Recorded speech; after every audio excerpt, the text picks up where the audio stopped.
வணக்கம். இப்போ ஏஎல்பி லக்னம் வந்து பார்த்தீங்கன்னா கன்னியா லக்னம். ஓகேங்களா?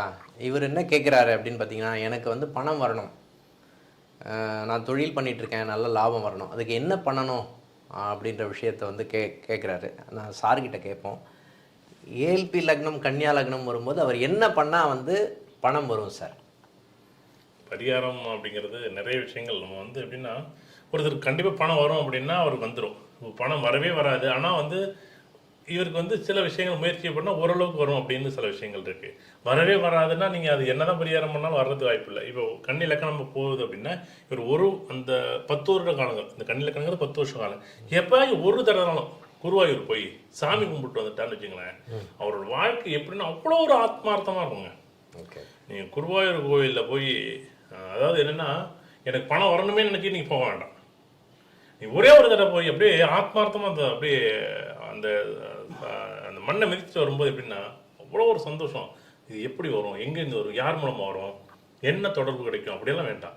சப்போஸ் இவங்க வந்து இதேமாரி ஒரு சந்திர தசை யாருக்காச்சும் நடந்துச்சுன்னு வச்சுங்களேன், கண்டிப்பாக வந்து அவங்க வந்து குருவாயூர் கோவில் போகணும்.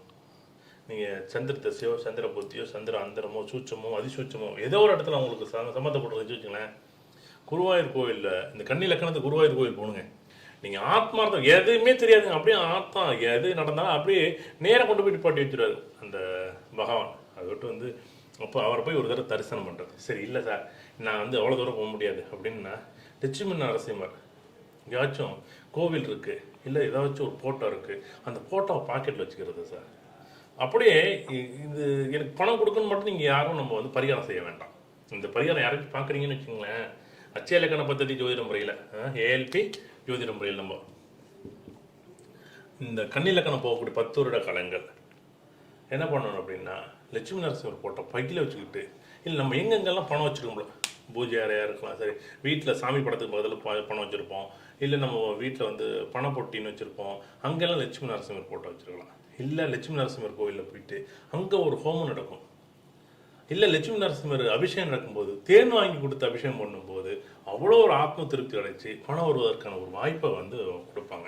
அப்படியே இல்லை தாமரைப்பூவில் அந்த தேன் கலந்து அபிஷேகம், அதாவது இந்த யாகத்தில் வந்து மகாலட்சுமி பூஜை பண்ணுவாங்க பாருங்க, அந்த மகாலட்சுமி பூஜையில் கலந்துக்கிட்டு அந்த தாமரைப்பூ அந்த தேனையும் அந்த யாகத்தில் அந்த அந்த நெருப்பில் கொடுக்கும்போது, அந்த மகாலட்சுமி தாய் கொடுக்கும்போது அது பணமாக மாறிங்க, ஆத்ம திருப்தி அடைக்கும். அது லட்சுமி நரசிம்மருக்கு அந்த தேன் அபிஷேகம் பண்ணி அந்த தேனை எடுத்து, சப்போஸ் கிடைச்சிச்சுன்னா யாருக்காச்சும் அந்த தேன் எடுத்து கையில் எடுத்து சாப்பிட்டு கொடுப்பாங்களான்னு தெரியல, கொடுத்தாங்கன்னு வச்சுக்கோங்க, எடுத்து சாப்பிடுங்க, அவ்வளோதான் உங்கள் ஆத்ம திருப்தி கிடைக்கும். அந்த மாதிரி நிறைய விஷயங்கள் இருக்குது. அதேமாரி நம்ம பரிகாரத்தில் சார்கிட்ட ஒன்று கேள்வி வைக்கிறேன். நான் இவ்வளோ விஷயம் சொல்கிறேன்னா சார் ஒன்று சொல்லட்டும். இந்த இந்த கன்னி லக்கணம் போகும்போது ஒரு பழத்தை மட்டும் கையில் வச்சுக்கலாம், பூஜை அறையில் வச்சுக்கலாம், பண பெட்டியில் வச்சுக்கலாம். என்ன பழம் அது?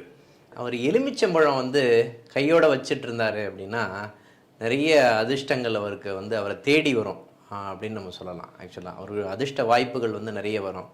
அவரை கையிலேயே வச்சுட்டு இருக்கணும். ஆக்சுவலாக இந்த ஏஎல்பி லக்னம் வந்து கன்னியா லக்னம் போகும்போது கையிலேயே எலுமிச்சம்பழம் வச்சுருக்காங்க. நான் என்ன சொல்கிறேன்னா, இப்போ எலுமிச்சம்பழத்தை வந்து இப்போ வந்து வெட்டுவாங்க, இல்லைன்னா அறுப்பாங்க, இல்லைன்னா இந்த வண்டியில் வந்து அந்த டயர்லாம் வைப்பாங்க, அப்படி வைக்கலாமா அவர் கன்னி லக்கணம் போகிறவர்? இல்லை, அந்த மாதிரி வைக்க வேணாம், வைக்கக்கூடாது. ஆக்சுவலாக அவர் கையோடையே வச்சுட்டு இருக்கணும். ஆக்சுவலாக அந்த பழத்தை முழுமையாக வச்சுக்கணும், அதை வந்து உடைக்கக்கூடாது. இல்லை சார், இப்போ நான் வந்து எலுமிச்சம்பழம் வந்து ஜூஸ் சாப்பிடலாம், பழச்சாரா சாப்பிடலாம் தாராளம், அப்போ அழிஞ்சு அதை சாப்பிடலாம், அது உணவாக உட்கொள்ளலாம். இல்லை எலுமிச்சம்பழம் ஊறுகாய் சாப்பிடலாமா? ஊறுகாய் சாப்பிடலாம். கண்டிப்பாக இந்த மாதிரி நிறைய விஷயங்கள், நிறைய பரிகாரங்கள் அச்சய இலக்கண பద్ధதியில் இருக்குது. கண்டிப்பாக யார் எதை செய்யணும், எப்போ செய்யணும் அப்படிங்கிறது முக்கியம். இப்போ எல்லா நேரமும் நம்ம ஜெயிச்சுக்கிட்டே இருக்க முடியுமா அப்படிங்கிற விஷயம் கிடையாது. ஏன்னா எல்லா நேரமும் வந்து ஒவ்வொரு காலநிலையில் மாற்றங்கள் வரும்போது நம்ம லக்கணம் மாறும். இப்போ துலா லக்கணமாக வரும்போது அப்போ அந்த எலுமிச்சம்பழத்தை எப்படி யூஸ் பண்ணுறது அப்படிங்கிறது தான் அச்சய இலக்கண பദ്ധதியோட அந்த பரிகார நிகழ்வுகள். கண்டிப்பாக வந்து சாரும் நானும் நிறைய நிகழ்வுகள், பரிகாரங்களோட நிகழ்வுகள். உங்களுடைய ஜாதகம், உங்களுடைய ஏஎல்பி இலக்கணம் என்ன அப்படின்னு பாருங்கள், உங்களுடைய அச்சய இலக்கணத்திற்கு என்ன நிகழ்வுகள் அப்படிங்கிறத பாருங்கள். உங்கள் வாழ்க்கையில் வந்து எவ்வளோ எளிமையான பரிகாரங்கள் அப்படிங்கிற நிகழ்வுகளோட கூடிய விரைவில் வந்து உங்களை எல்லாம் சந்திக்கிறேன். நன்றி, வணக்கம்.